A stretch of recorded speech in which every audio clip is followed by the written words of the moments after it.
our 11th house. Yeah. Woo!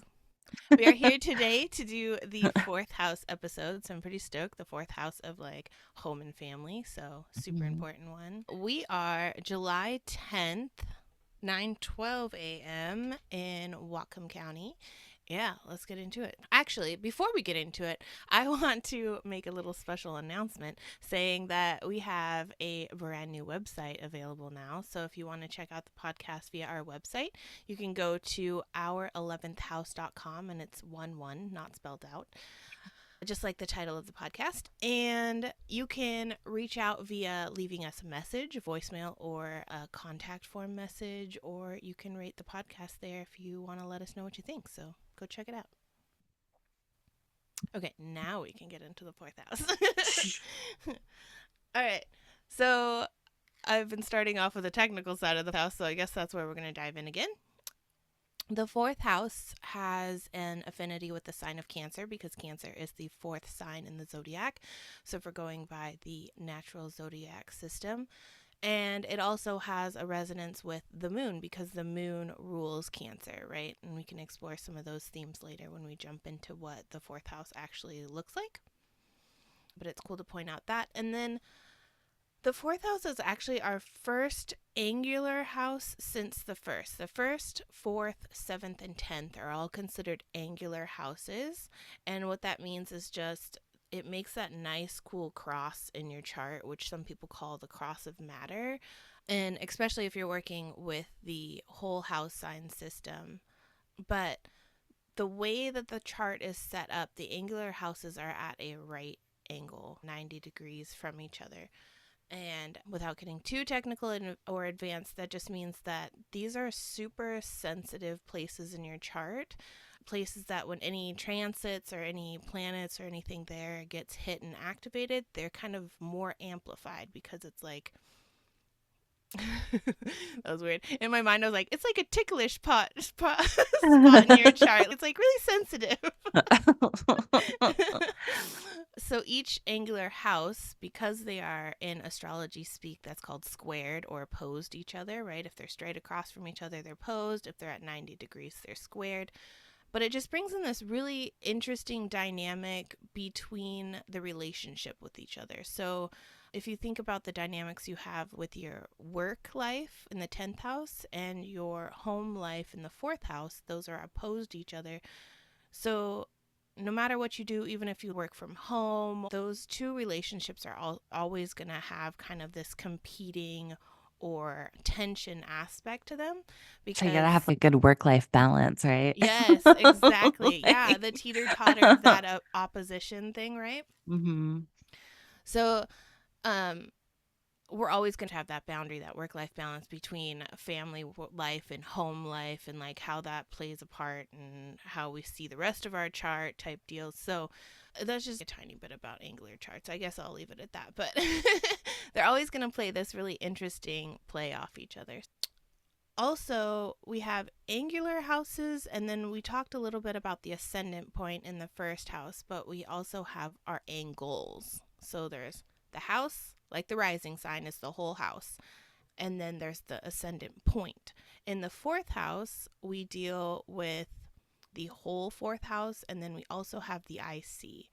And just like the ascendant point, that I see when we're using the whole house sign system is what I like to call a floater. It's just like a mathematical point in your birth chart that can go in many different houses. Like I think I stated in our last episode for the third house, my IC is actually in my third.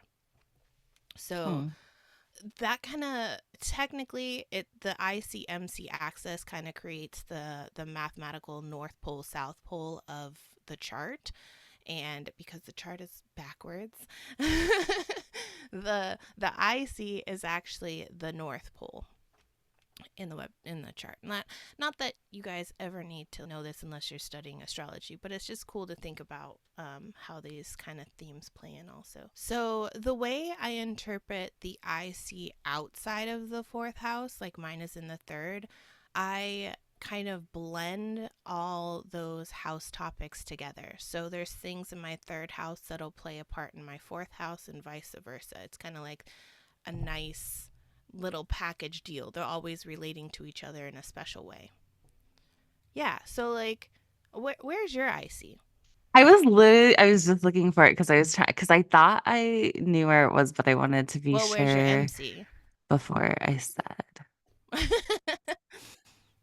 It's crazy because like I have ICMC and my nodes both in the ninth and third axis. So it's like instead of the fourth, 10th, I have a really big emphasis on ninth and third, which I think is interesting. And the fifth. So the IC is in the Okay. fifth. So Oh, yeah, see, yeah. So that's what I you're the thought. opposite. Okay. Okay. Yeah. See, that's interesting. So, That's right by my north node. So yeah, my okay. IC So in my your whole north node in my those fifth shift house. also. So, Mhm. do you see fifth house topics playing a part in fourth house and vice versa? Possibly. I mean, that is, I'm trying to think about, I mean, I guess there's definitely some stuff for sure in the fifth house Mm-hmm. that comes into the fourth house, but I tend to express a lot of my creativity and stuff through nesting in my Mm-hmm. house. Like I really enjoy every time like I move to a new place, I like to set it up. Like when we moved into this place, like I was the one who did like most of the stuff in terms of, hanging pictures on the walls and like doing all this stuff. And I feel Yeah. like I really like to be creative in that way, like to figure out like, so I guess like in that way for sure. Yeah. Interior design is actually a really cool way of thinking of the fifth and fourth connection. Hmm. I like that. Okay. And of course, different astrologers have different opinions and practices on how to work with these axes and houses. But for me, because we're working in a house system that has the floating aspect, I just like kind of blend them together and see how they relate to each other. But because the IC is the North Pole at the very bottom of the chart, it's always confusing. North is way down there. um, it's where the sun is at midnight the day you were born. So if you think about the ascendant sign, I don't even know if I'm pointing in the right direction for the video, but I think so. The ascendant sign is going to be on the left hand side of the chart, which is the east. So it's rising up towards the top of the chart, setting on the descendant, and at midnight under the horizon for the IC point. So it kind of, if you think about the sun as your vitality or your life force or your just waking hour moments, and it's fully set, like it's not even at the rising point, it's all the way down in the other hemisphere from where you live. um, it shows the symbolism of going inward and resting and like where you feel at home, where you're just like the most settled at the bottom of things. So, like your innermost workings. So, continuing on from the themes of the third house, where we started viewing the outside world versus us and comparing our surroundings, our immediate environment, what we know versus like when we're going to school and we're talking to our peers, hey, are you allowed to watch that TV show type deal? Um, apparently, I'm really stuck. I was never allowed to watch The Simpsons, and you watched like all The Simpsons. We didn't know each other that young, but like Hmm. going to school and stuff, I was just like, oh, what? You guys watch Simpsons? So silly. So, this process of just creating a story around who we are and who we are not, and then starting to come to these conclusions like, is The Simpsons bad or good? I don't know. We have to come to that conclusion. Then we start adding to this story when we jump into the fourth house and what our families are really inherently giving us. Third house is kind of like growing up. You don't necessarily get inherited wisdom in your household. Like it's like the step deeper when we get into the fourth house, if that makes sense. Hmm. Okay, so let's get into the areas of life and like who can be seen in the fourth house. So, like I said, the fourth house is the house of home and family. So, we start with family. We're obviously looking at our parents. I did bring up parents in the third house, like I said, because I was talking about my ICs there. But traditional astrologers kind of throw out the fourth and 10th axis as like mother and father, fourth or 10th or switching. And it depends on what astrologer you talk to and for what reason they stick to that. I am more in the book of, like I said before, yes, and I think in my personal chart, I see both of my parents in both the fourth and 10th house, depending on the role they played. So if we're talking about like ancestral roots in the fourth house, I can see my dad because the culture that I pulled from the most in my childhood was my dad's culture. Whereas some people will say, well, in a patriarchal society that we've made up, you grab your last name from your father's side most commonly. And so that's kind of like a tie to ancestry roots. So that could be in the fourth house. But the fourth house also, like we said, talks about Cancer and the moon and the more nurturing parent. And so that could tend to be the mother. So it's like it depends on how you're looking at the parent, what role the parent played. My dad actually was the person who was around more and more nurturing, where my mom was the breadwinner. So she was more 10th house, out in the public, doing her thing, making the money, bringing it home type deal, and wasn't at home with us. So, and also my stuff up near the 10th house, 9th house, because the MC is floating also, is more of the Aries energy, and my mother is also an Aries sun. Depending on how you view the parent, what role they played, one or more parents can be seen in some aspect of the fourth house. And then if it's not a direct correlation, like we were talking about third house siblings, and I have a Libra sibling, like that's a very direct correlation. If it's not super apparent like that, I think that the fourth house can show how you feel about your parent. Because if you sit down at a family reunion and you have a set of 5 children and you ask each child what their home life was like, right? And like how they felt about their parents, you'd get 4 drastically different, for the most part, depending Mm-hmm. on age gaps, I guess, too, but you'd get different conversations around that topic. Mm-hmm. And I think that's because we each have different fourth houses. So Mm-hmm. one's viewing the family through a Venusian lens, and one's viewing the family through a Martian lens. And it's, well, how did this happen when we're all growing up in the same environment, you know? Mm-hmm. And then going back to that ancestry, ancestors type uh, concept, the fourth house can speak to the type of ancestors we have or our feeling towards our ancestry. The fourth house can also speak to just literally going out and looking up and researching our ancestry, going to ancestry.com, taking DNA tests, stuff like that, or like finding second cousins on Facebook. That can all be like, maybe you have a Mercury in your fourth house and you're like super into finding every detail about like your family tree or something like that.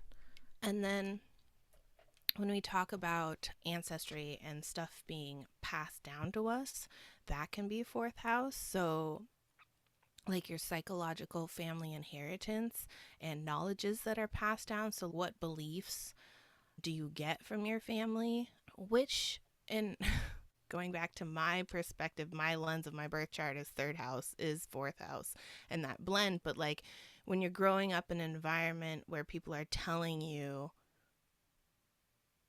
I don't want to get too dark. My fourth house is Scorpio. but, but like my immediate thing went to racism, right? Because I don't know. So if you grow up in a household that's using slur words or like treating certain people a different way, that's an inherited thing that'll slowly start leaking into the fourth house and being this sort of inherited knowledge that you have come to, I don't want to say embrace, but you come to possess. And then later on, you have a choice. Well, even in the moment, you have a choice of whether you want to keep that thing or weed it out or to change it, you know. But it's something your family has planted a seed deep within you that now has like a a level of influence on how you play out in the fourth house. If there's childhood abuse, like your home family is really strict and abusive and manipulative, there's two ways you can take that. Once you grow up and you have your family of your own, you can either be Mm-hmm. like, I'm going to be like my parents and I'm going to spank and I'm going to do all these Mm-hmm. things. Or you have the choice then to say, no, I know what it's like to be on the receiving end of that. I'm not going to take that family inheritance into Not my like family home. generational trauma. Because I mean, and I think we talked about this in the 12th house episode Mm-hmm. about the whole like generational trauma and that kind of, your in your grandmother's womb because like when Mm-hmm. your grandmother is pregnant with your mother, and your mom has all the eggs she's ever going to have inside of her, right? That like part of you is inside of her. So it's like that kind of passing down of the intergenerational trauma. And me and my partners have talked about that too, about how people can always seem to choose, whether it's on a micro scale, like just in your own family, or a macro scale, like even with countries sometimes, of or like whole groups of people or something like that, where it's like, oh, this bad thing was done to me. And then how do I process that? Or do I go, yeah, this is just how things are. And so everybody should go through this because I went through it. So it's not fair if I went through it and other people don't, or this is just the right way to do things. Or you're just, no, this is wrong and I have to stop it. I have to put an end to it. So Yeah. I'm trying to think of a good way to separate what is the difference between the trauma we get in the 12th and the trauma we get in the fourth. I wonder if the trauma in the fourth is the thing that's happening. And then the 12th is the subconscious results of that, like how it ends up forming Mm, in our subconscious, right? Because it's that whole, I don't know if, have you seen Inside Out 2 yet? yes. So, okay, so love Inside Out too. The whole thing in Inside Out too, right? Where it's like the beliefs are getting formed, right? Like the core beliefs. So Yeah. it's this thing happens, it's like a memory, and then it goes down to the thing they're choosing which ones will become a core belief. And so maybe the fourth house is like, these are the things that are happening to you. And then they get turned into the core beliefs that you aren't really aware of running, right? You aren't necessarily, unless you're doing shadow work or going to therapy, you may not be aware of what those beliefs are that you have. And those are like that like 12th house thing of, if you're not looking at it, it's just kind of like running in the Yes. background, right? That Yes. backpack of stuff that we talked about. But it's like, who's putting the stuff in the backpack? And maybe that's what's happening in the fourth house. And especially if you have like strong links, because for me, right, my fourth house is Pisces, but I have Mars as one of the planets that's in there. And then Scorpio is my 12th house. Mm, So that's ruled by Mars. And then also, so is my fifth house with my IC Aries. So that can have an even stronger effect if you have really like strong planetary correlations, or those things are directly connected to one another. yes. Yes. That is a perfect example. And Inside Out is like my most favorite ever. Oh my God, we cried Like, so I much. I cried when That the movie started. Like, I cried at the parts you're supposed to cry at, but like I cried when the mhm. movie started and I'm like, I can't I do was this. like full on sobbing. We were like all at the theater. We went to go see it with my mom when she was here.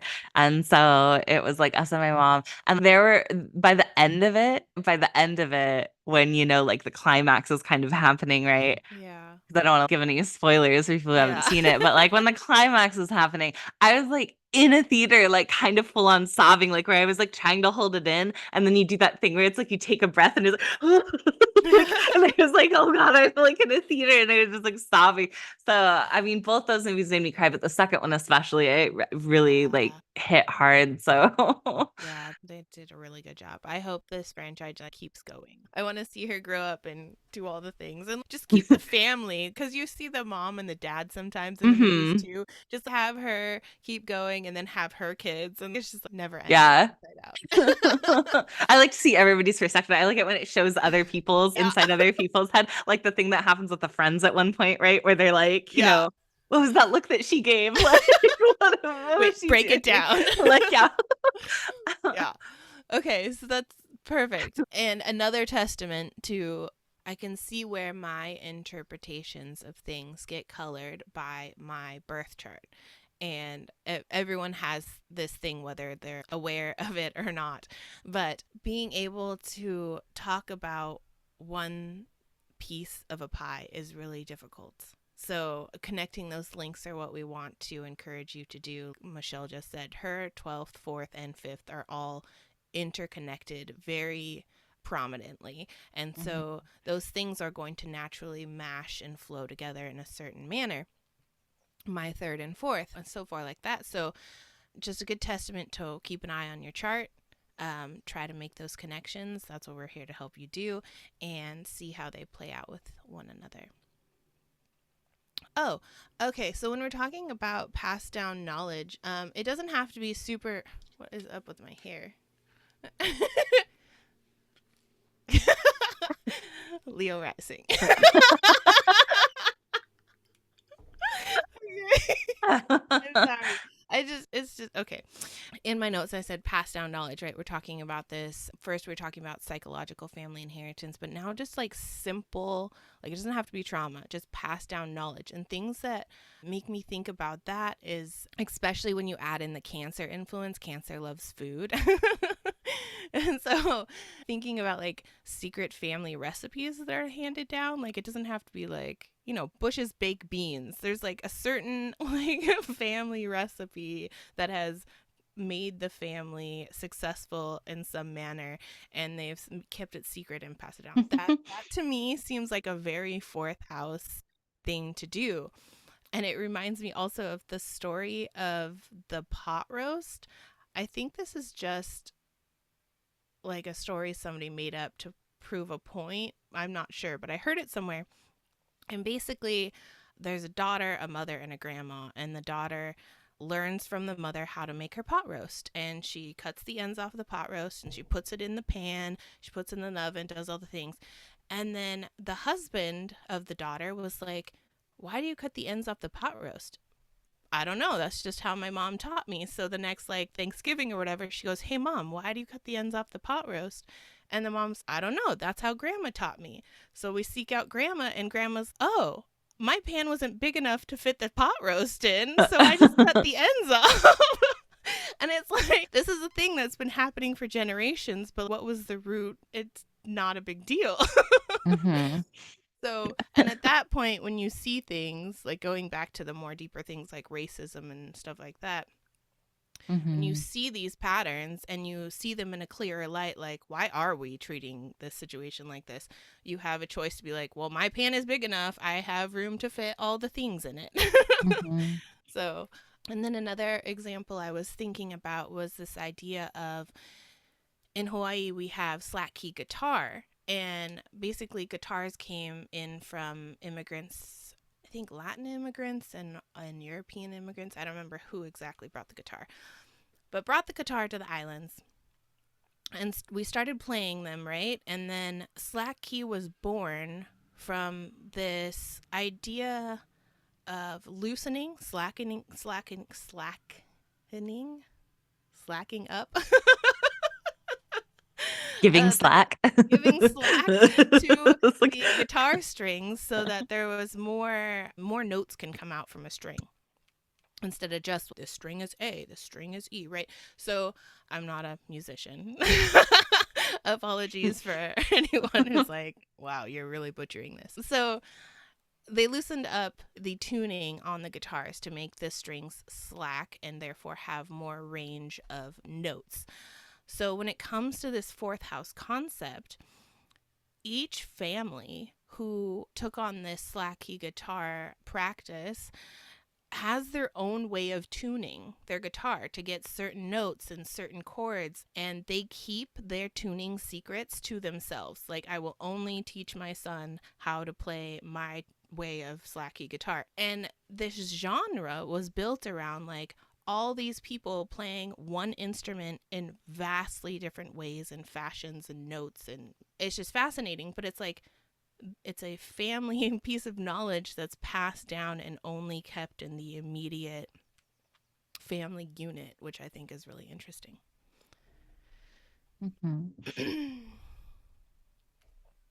Okay, so the fourth house can deal with the literal home, the house that you're in. Fourth house is more about, because we talked about second house kind of being possessions, right? We have things Mhm. and stuff. Fourth house, we're looking at like immovable possessions like land and property and, like, for the most part, a house. Like, you're not just going to pick up a house and put it on a car. Maybe, I don't know. Like, the more rooted foundational things that we can't just put in a backpack and walk away with. And then this goes also for homelands. So your ancestral lands, where your people come from, where you have been for a long time. I know families who have stayed in the same small town for decades, and that's just what they do. And that would be a fourth house area for them. But it doesn't have to just be property, land, it can be even bigger. So we are both born in America. America, to some extent, is going to be part of our fourth house. So we have the family environment, but we're also talking about the home environment.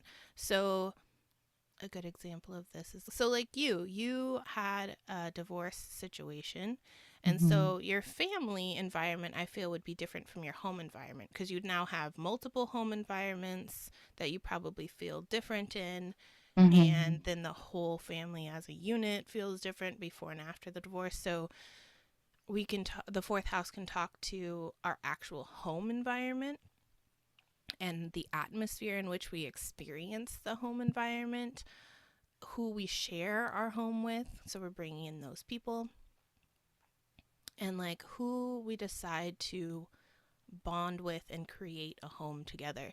I was actually thinking about this because of the Scorpio aspect. Like, my fourth house is Scorpio and your Venus is Scorpio. Mhm.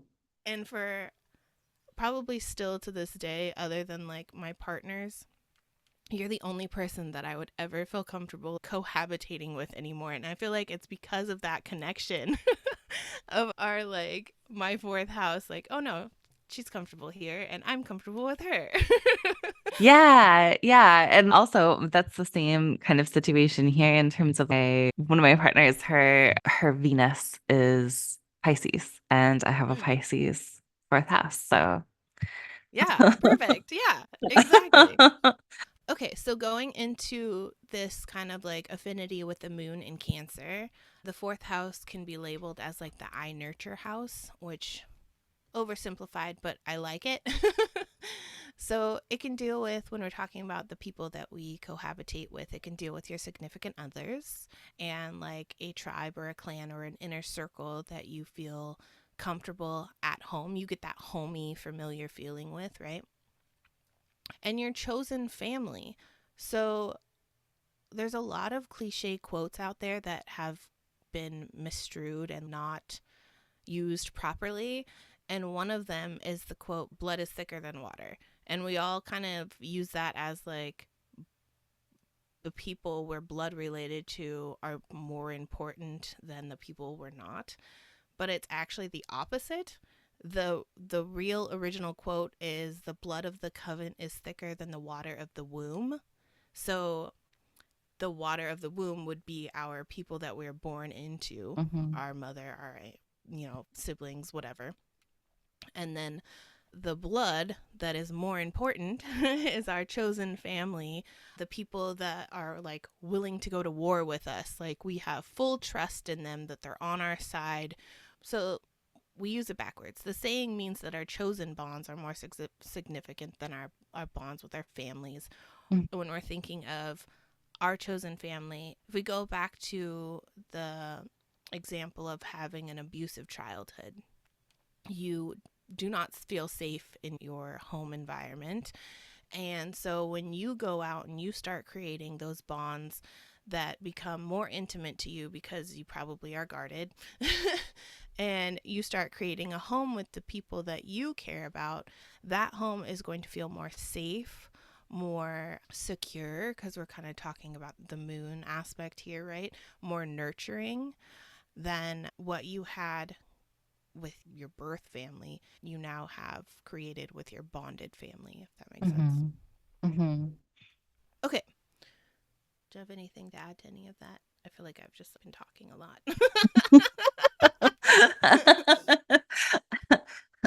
Cosine. No, I I mean, I wonder too, like how it gets affected by, like I have a mutable fourth house, right? And so having something where it's a little bit more like Pisces in particular is like permeable or I don't know. So it's like interesting to me because I feel like I kind of tend to adapt to environments. And I'll Mhm. touch on that more later when we talk about my chart example because I've moved a lot. So I feel like I tend to adapt myself to the environments that I'm in, or that it like becomes very, that like whatever house that I'm in, it's like oh, this is like who I am now or what my life is now or Mhm. something. And so it has like a pretty big effect on me. But it's interesting just to see the different aspects, I guess, of those placements. So, Yeah, so bringing up the modes with mutability, it is very crucial to keep an eye on the modes because, especially with the fourth house, because of going back to the angular houses, all your sensitive points are going to be the same mode.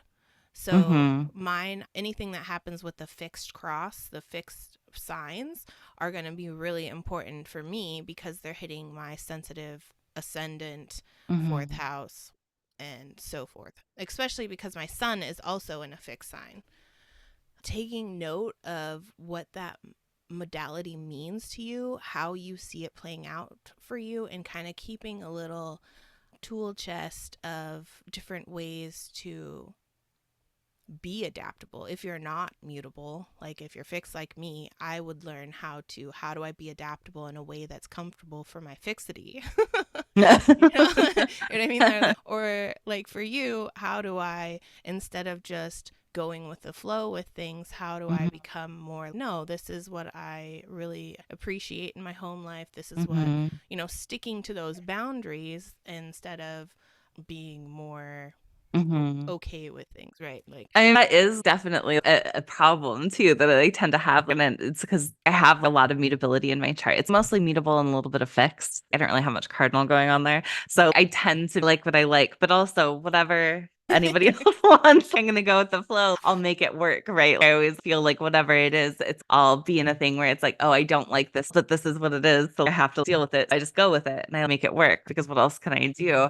But I guess everybody's not like that. So like, well, I hope that when we live together, my fixity wasn't just to go with the flow and it no, was like more of a mutual response. yeah, no, Like, well, Kalia wants it this way. I guess that's what we're doing now. no, You can say that I was a tyrant in my home life. That's no, fine. no. uh, okay. So the fourth house can also deal with your inner world. We're talking about this idea of it's the thing furthest away. If we're looking up to the sky, oh, universe, cosmos, the sun is directly below us. It's the thing we cannot see at this point and in the fourth house in the IC. So it's really this focus on internal things like our internal life, our sanctuary, our private places. For thinking also about this relationship with Cancer. Cancer is the crab, right? And so it carries its home on its back and it has a shell. So if it needs to, it can retreat inward and be safe in its little private place sanctuary, right? So it's a place of retreat. Anything in this aspect that brings you into yourself, like meditation, journaling, some of those shadow work practices, or like anything that pulls our attention inward and gives us a sense of replenishment, a sense of security and safety, are going to be fourth house actions. Mhm. Yeah, I feel like because when I was living by myself, that was a big deal to me, was making my place like a personal sanctuary. Because it was the first time in a long time I had been able to live by myself when I was living in Oregon. Because most of the rest of my life, I always had to live with either like my parents or my boyfriends, or I was living with you, or I was living with my ex's mom. I was always just like living with someone else. I had one brief like period in my 20s when I was first in Washington where I had my own place, but for the most part, it was always with other people. And so for me, it was like a really big deal when I had my own place to be able to decorate it exactly how I wanted, to make it exactly perfect, like this little sanctuary that was like calm and dreamy, and nobody had any say over what I did or anything like that. So I think that was really nice for me to have for a while. So Yeah, absolutely. It's very important for the fourth house to find a place where you feel safe. And that also brings in this chosen family aspect. If you're in a home environment, mostly like teenagers, right? They're at home, they can't really choose their home environment, they can't really do what they want to do in it. So if you're in a place where your home environment doesn't feel like your sanctuary, the fourth house can help you find either other places that feel safe to you or other people. Like maybe in the teenager aspect, you're always going over to a friend's house because that friend's house, it's your bonded family, you feel safe there. Or for me, I lived in a lot of, so Scorpio and Pluto in my fourth house. I had a lot of tumultuous living situations. And so for me, my fourth house, my place of sanctuary was always my car. I could always play the music I wanted, go the Mm-hmm. places I wanted. It was my only sense of, I need a lot of freedom. So it's my only sense of freedom. Freedom makes me feel safe. Mm-hmm. So my car ended up being my fourth house place. So it doesn't necessarily have to be the home. It's the chosen Mm-hmm. places. It's that feeling where you are safe to be completely you and be able to, I'm going to say emote, but the reason I'm saying that is that link to Cancer is really guarded, but you know when Cancer is safe when they're able to cry in front of you, when they're able to emote in a way that's very vulnerable. So when we're thinking about the fourth house, what places or with who are you able to be completely vulnerable and still feel safe and secure?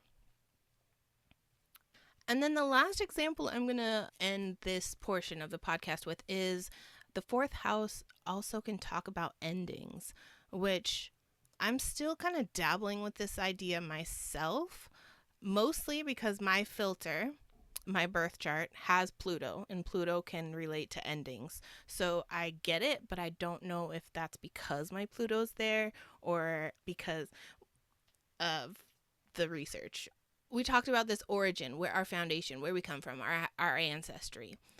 It's the idea of like um, phases. The beginning is the end, right? So if we're thinking about fourth house as our beginnings, what we're coming into the world with, how we're starting off, then it can also deal with how we're ending things. And I'm kind of trying to equate this in my own thinking to the moon cycle, right? A new moon where the moon is completely dark is a balsamic moon, which is the complete end of the cycle, but also the complete beginning of the cycle. Some astrologers have said that the things that we have in our fourth house, say the toxic things we've talked about, are in our fourth house. Those are things that we're going to have to deal with sooner than later because they'll end up catching up to us, whether it's something we're taking into our own family when we create it and we're the patriarch, matriarch, it's our family we created, or people have brought up the idea of deathbed confessionals. What did you regret to do on your deathbed? These are things that some astrologers have said can relate to the fourth house, which I find really interesting and I'm still trying to work through. Mm-hmm. Okay, so let's jump into fourth house perfection years. So, Mm-hmm. annual perfections are an ancient Hellenistic timing technique that both Michelle and I use, and it's a way to look at what themes are going to play out for you during a certain period of time. They start out at your birthday and go to your next birthday. So, by age, and so each age therefore activates one of the 12 houses in your chart. And in probably both of our opinions, it's like one of the easiest and most powerful techniques to get a hone on what themes are going to play out for you. Um, and we also now have a PDF called House Magic. It's your grab and go to guide for astrology house insights. It has all the references and keywords that you need to start connecting the dots in your birth charts using the houses. So, in that PDF, you can find the link down below or go to r11thhouse.com to download it for free. But it has a perfections cheat sheet. So you just find the age you're turning and then what house that corresponds to, and you'll be able to figure out what perfection year you are in. Otherwise, fourth house perfection ages are 3, 15, 27, 39, 52, 51, 63, 75, and 87. So you want to kick off our fourth house examples? Sure. So for my fourth house, even before I like get into the perfection years, I have Pisces fourth house and I have Mars and I have Jupiter in my fourth house. And I'm Sag, sun and rising. And so, the ruler of my sun sign is in my fourth house, along with, like I said, the 12th and the fifth too. So there's a lot going on in my fourth house. I was thinking about it the other day. So as a Sagittarius, right? I do love to travel, but I rarely get the opportunity to travel, right? Like I went to Italy once, but I haven't been able to like really leave the country again since then. I don't really get a lot of opportunity to go places. Usually, like when I traveled as a kid, like I did travel with my family, some like once a year we'd have a thing. But most of the travel in my life has been to travel home and to change homes. So I have moved something like 26 times in my life. It's been a lot. And I have lived in 4 different states. The traveling all kind of began when I was pretty young, and it began in that first perfection year. The first time I Mm. had a fourth house perfection year was right around the time my parents got divorced. And I started going back and forth by car between their houses a lot, right? Because they're dropping me off at each other's houses because I'm only three. And I was in the car so much that at one point I decorated the back seat of our car. Like I actually brought stuff in and I was like, oh, I kind of like almost live in the car. And it was a chariot year for me. Like the tarot Ooh. card that I had was chariot, right? So it was very much like about being in the car, traveling back and forth to different homes that my home life had become very back and forth. And then in the next perfection year that I had when I was like 15, that was when I started traveling a lot on the speech and debate team. So, like before that, I started speech and debate in the ninth grade, but you couldn't travel to away tournaments until you were a sophomore.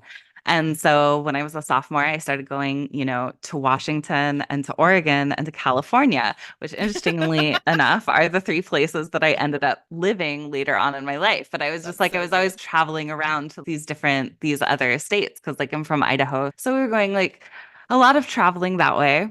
And then in the last time I had a fourth house perfection year was right around the time that like I was finishing my bachelor's degree. And so I quit my job and it was the first time, not that I had visited home, like I always went home, to Idaho. I was living in Washington at the time. And I always went home like maybe like once a year or something. But it was the first time that I went for a really extended period of time. I went for a couple months, I think, in Mm. 2014. Like I was gone for 2 months. And so I went home for about 2 months and then my car broke down on the way back. So I had to get the transmission replaced, no longer could drive. So I was stuck and had to take the bus like to my final year of college. But it was also the year that I experienced a breakup in my home because my boyfriend and I broke up, but we were still living together for 2 years after that. So like Mm. we were broken up and then we just like separated bedrooms, but we were like living together for a really long time. And that was like the last one. So basically, I feel like my fourth house is all about movement, is all about, me moving places. Like I said, I've moved like 26 times or something like that in those 4 states. Mm. And so I've had a lot of different homes, and my home life tends to be like not super stable in terms of having a place for longer than a year or two. I always feel like I'm moving, like even since I've been here, I moved to California not that long ago. And we've already moved once since then because our lease was up and then we moved this time. And I'm always having to move to a new place, pack up my stuff, take it back. And that really began with that first perfection year. And I feel is partly because the travel that I get from my Sagittarius self just tends to be going home. Because even now, like most of the time that I've traveled from living in Washington or Oregon or California has been just to go back to Idaho to visit my family. That's usually the only kind of like real Yeah. travel that I do. So, yeah. So That's that's my fourth house is very obvious, like connections that once I started thinking about it, I was like, oh yeah, that makes like a lot of sense why it's like that. Because I remember reading that somewhere. I can't remember if it was because I had Mars or Jupiter in there, but it was like, oh, you probably move a lot or something. And I was like, oh, that's kind of true. And I like one day I had this little like art journal and I got it out and I was just doing like pictures for every move that I had made and like Oh my arrows from it gosh. and stuff like that. And at the time, I think it was like 24, but I've done like a couple moves since then. So it was, yeah, Oh my it's a gosh. lot. I am not the person who stayed in their hometown to be forever. Like Yeah, I exactly. definitely did not do that. So I'm curious about the next fourth house year in 2 years because Yeah. also Saturn will be leaving Pisces Hmm. around February 2026. That's been interesting because Jupiter was in Pisces not that long ago, right? Because I had my Jupiter Mm, return, like a couple years ago when I was in my 12th house here. And that was when I was living in Oregon by myself. And I had this whole place to myself. And initially, it had a roommate, right? I had a friend who had been staying with me, but he left like pretty early on, but he left his stuff in the room, right? And for a long time, I just left it there. I didn't touch that room. I wasn't sure if he was coming back, whatever. And then at one point I started taking the stuff out, right? And I was like, no, I want this whole place. I'm paying for this whole place. So I might as well use it all, right? And so I kind of packed his stuff and put it in the garage. And then everything else, I just started expanding, right? I expanded to have the whole place to myself. I started buying stuff for the place. I nested, like I made it all. And right when I finished the nesting, right when I finished, that was when it was like, oh, it's time to move to California. And I just sell like most of my stuff, but or get rid of most of my stuff. And so, but then that was right around the time that Saturn came into my fourth house. And Saturn kind of restricted it a bit because I went from having this whole place to myself to sharing with two other people again. And then having, I don't know, like some other maybe attorney and things going on. But it's been interesting having Saturn in there. I will say another chariot hard year. So mm. I'm going back to the chariot for this next fourth house year. So You guys are gonna hopefully, start RV life like me. oh, I don't know about that. But yeah, so it'll be interesting for sure. Hopefully it just means I'm leading somewhere permanent or Yeah. something because it would be my dream. Like I would much rather have a permanent place to live if we could buy a house, like, Hmm. or anything like that. It was permanent and I didn't have to worry about moving again. And then all my travel happens with me just like traveling, like getting to go to other places and do it. That Yeah, would be much preferable to me. I hate moving. I hate it so it's a much. It lot. is not something I enjoy doing. I enjoy setting up a new place, but to set it up and then only have to move like right after that is really frustrating to me. And I don't like it. I was really happy because I managed to live in that place in Oregon, even though I had to move through hotels when I first moved there, like 9 different like hotel rooms that I stayed in for 3 months. I couldn't find a place to live. And then I finally found a place to live. And then I was there for 2.5 years. And that was nice. That was like one of the longest times I think I've lived in a place as an adult. Like, Yeah. Well, it's interesting the Mars in there because Mars isn't necessarily happy in water. And Mars, you said frustration. And I'm like, yeah, that mhm, seems like super frustrating.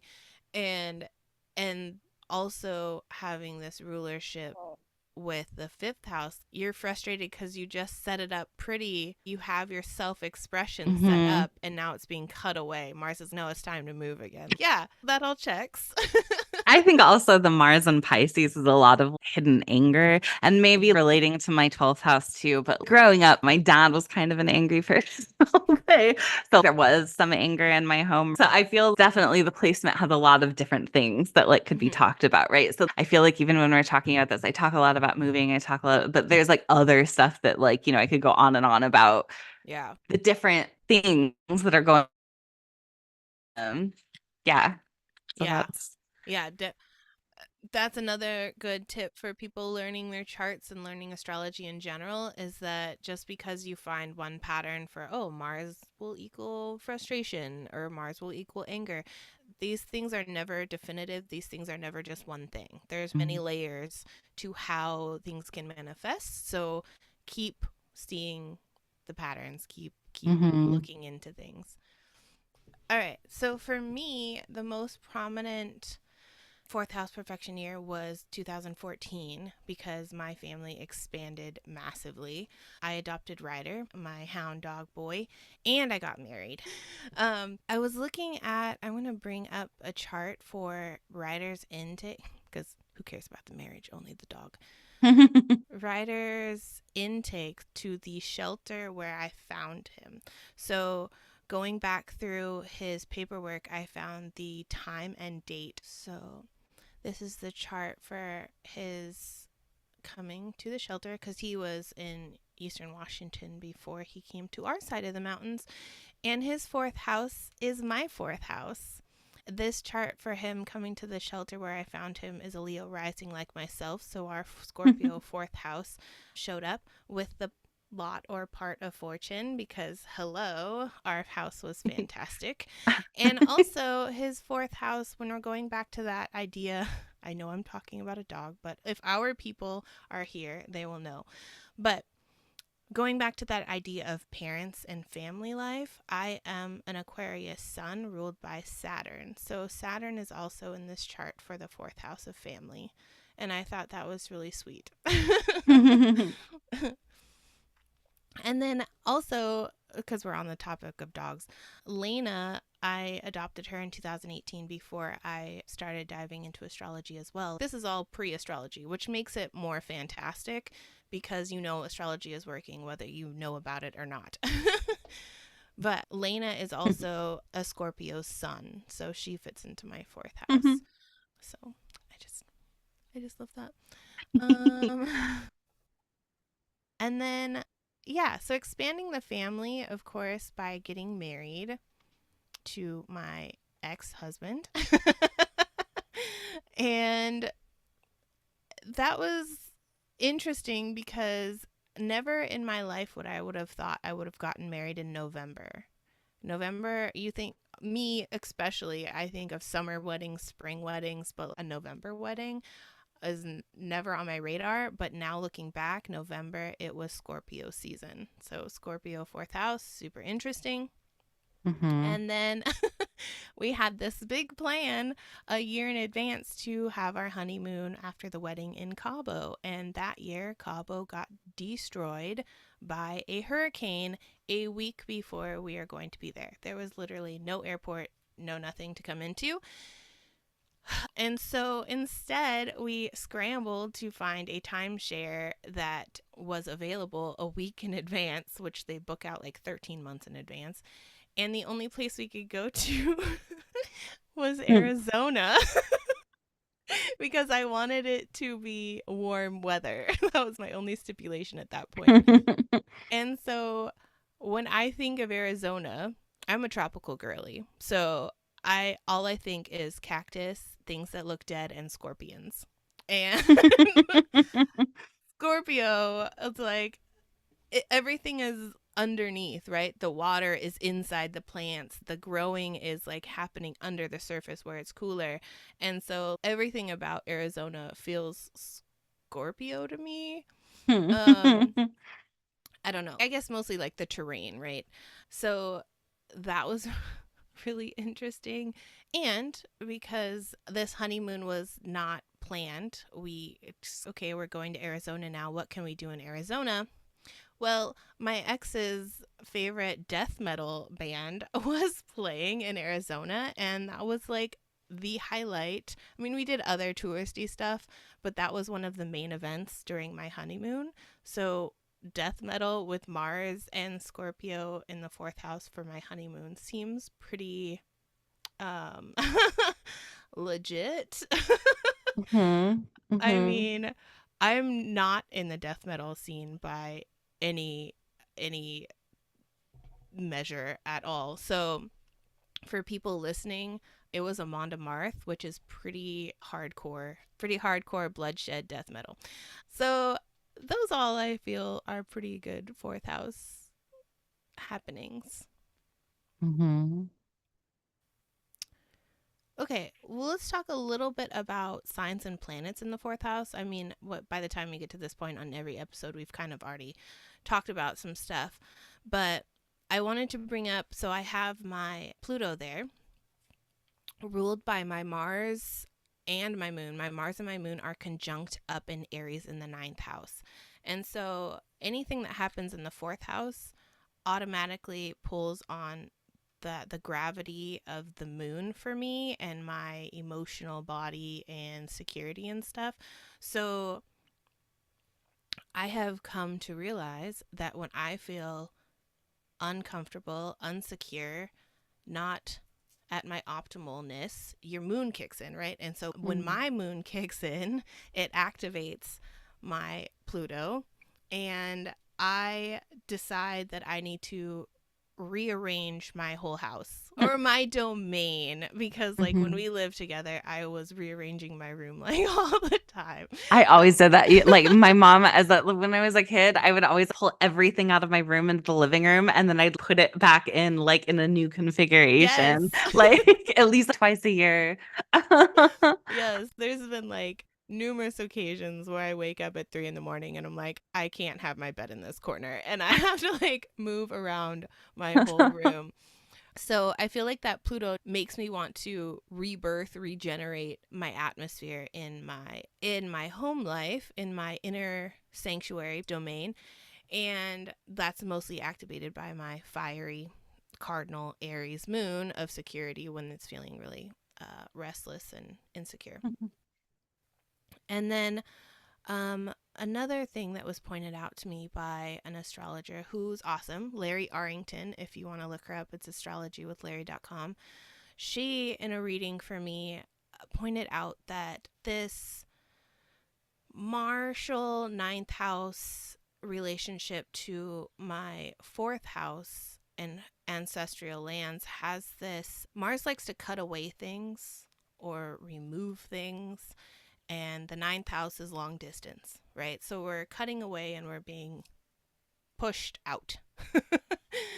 And fourth house is ancestry. So I was born in Washington state, but I'm of Hawaiian ancestry. And so being really distant from my cultural inheritance and stuff like that, I've had this with my moon there also, this like massive need for connection. And Scorpio kind of has compulsion aspects sometimes. So, like, this obsessiveness to connect and investigate my heritage.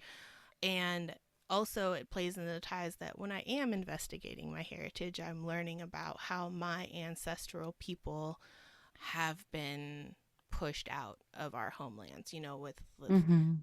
the illegal occupation and all these things that many indigenous people are speaking about during this time. But I just found that really interesting because there's like a whole level of, it's not happening to me personally, but it shows in my chart and it shows that it's meaningful for me even outside of my domain, I guess. And then she also, in the same reading, turns around and says, well, it's really funny that you're in an RV because RV is you have your fourth house of stability and home, but an RV is mobile and like Mhm. moving around. And so it's like this tearing away this cardinal, right? Energy, Aries cardinality of just the I am stationary, but the fact that I can pick up my home and leave at any moment Mhm. is a really interesting thought when you're thinking about the placements of my chart. I mean, that'll be really interesting to see what happens in your fourth house perfection year coming up in 2026 too. Yeah, for sure. Like, And I mean, RV life stemmed from Marshall, when we're talking about Mars and frustration, stemmed from a frustration. We could not keep up with rental prices, and what Mhm. do I do? Like, how do I feel like I have my own fourth house sanctuary, my own domain that I can call mine, where they can't tell me that I can't have a second pet, or they can't tell me Mhm. that you have to pay more. So it stemmed from this frustration of outside um, entities telling me how to treat my fourth house. Mhm. And so I was like, nope, we're getting into an RV because that's what I can afford and that's what I can control. All right. Before we get into some chart examples that aren't ours, do you have any more? Like chart? No. Okay. I want to invite you to the Artful Houses series. You can join the Mhm. wait list in the links below, but it's coming soon. I believe we're looking at fall-ish time to start our first Scorpio season. Speaking of the fourth Scorpio house. season. Yes. The fourth house and the 12th house. We're Yes. like, And you can get on the wait list to learn more. I will have a page up soon to let you know all the ins and outs of what we're going to be doing with the Artful Houses series. But if you're interested in exploring these house topics in a more hands on and creative way with the both of mhm, us at your immediate access, then come and sign up for our wait list. mhm. Yeah, it'll be a lot of fun. Heck yeah. Heck yeah. Mhm. All right. So, for our chart example today, I got a little carried away, but that's apparently my MO. We are talking about Neil Armstrong. Armstrong was a naval pilot and university professor turned American astronaut. And if you look at his chart, we have a Gemini rising chart, and the fourth house is Virgo. And so the first thing we want to notice here is that with a Gemini rising chart, the ruler of Gemini is Mercury. So Mercury in my book is the most important planet for this native, this person. And where it's placed is actually in the fourth house. So we have Mercury, Neptune, and Venus all in the fourth Mhm. house.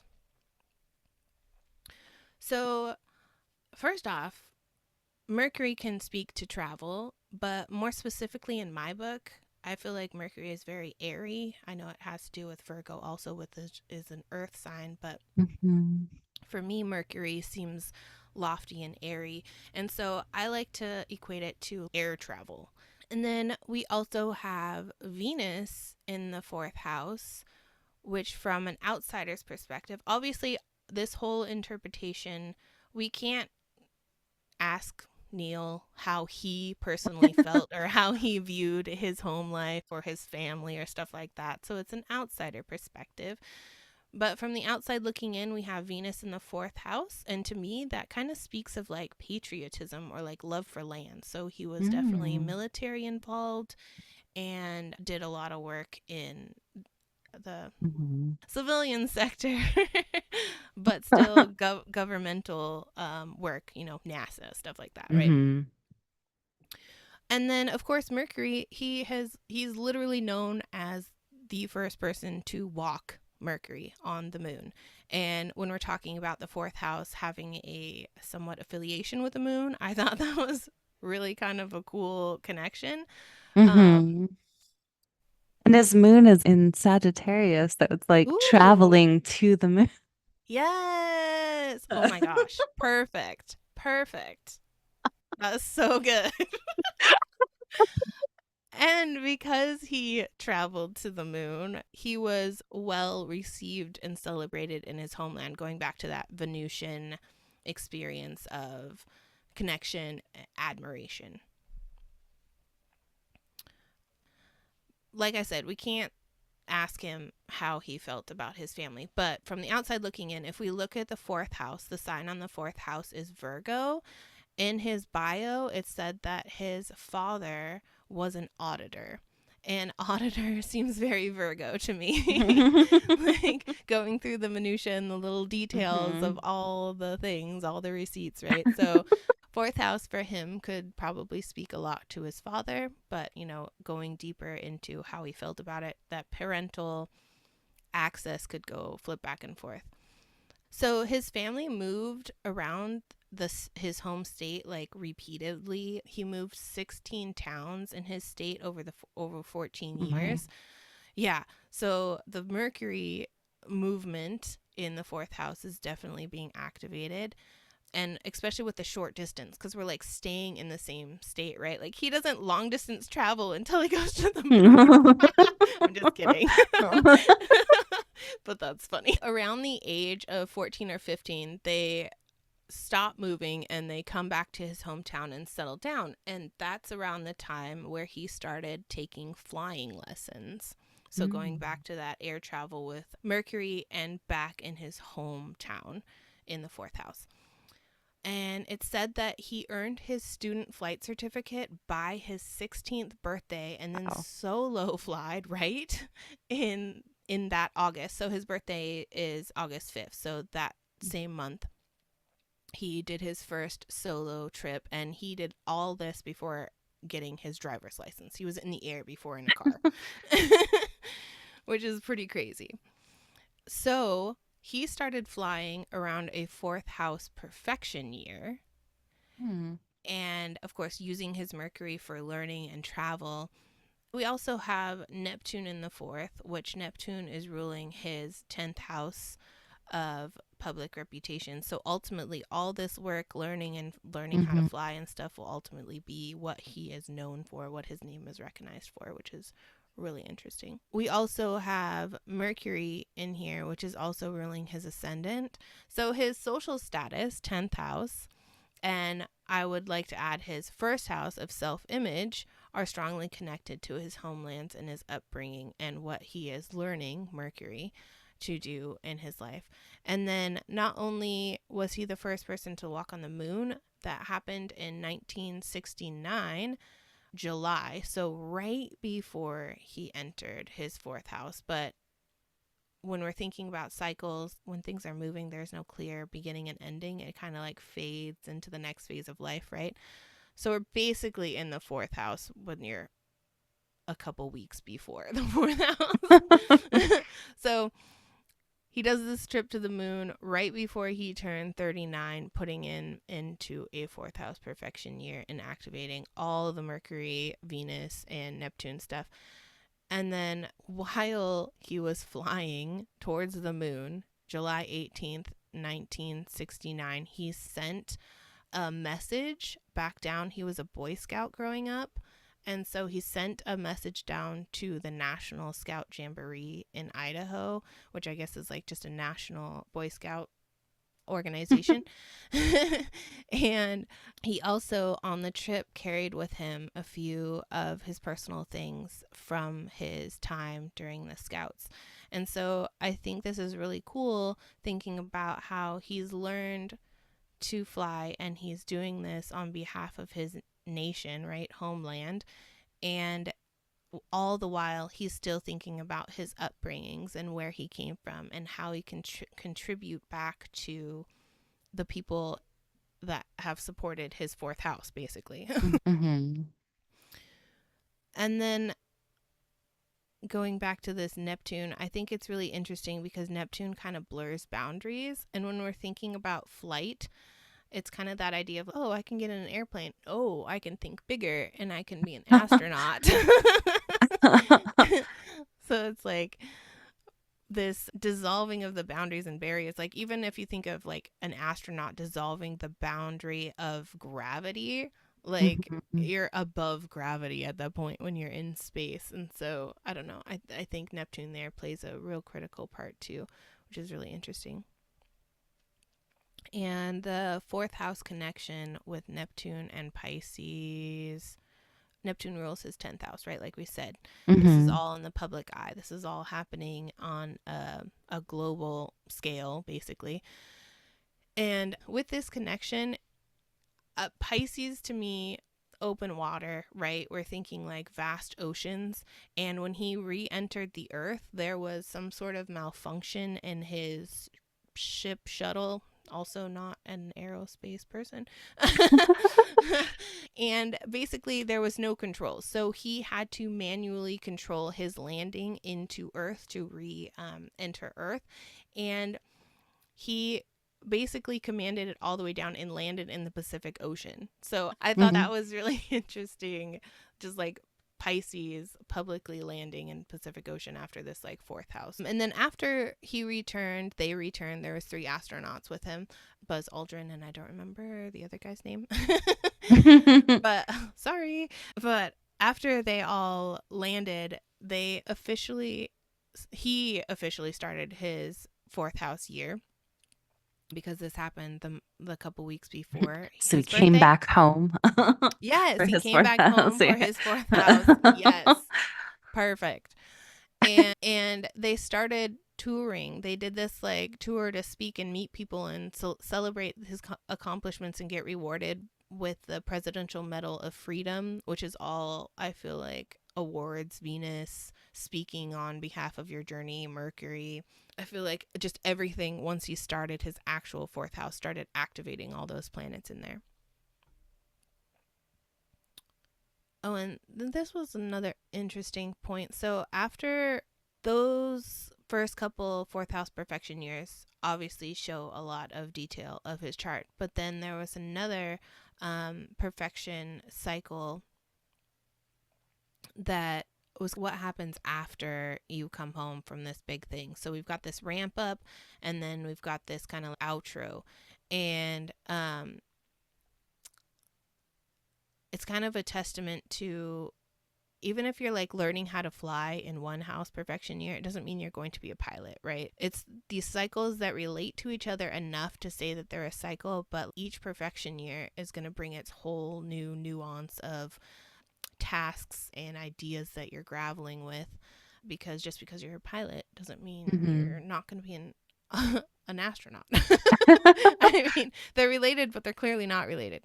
Anyway, so after those perfection years, he has another fourth house perfection year in 1981. Basically, he started guarding the use of his name and his image and his famous quote. What is it? One small step for man, one giant leap for mankind.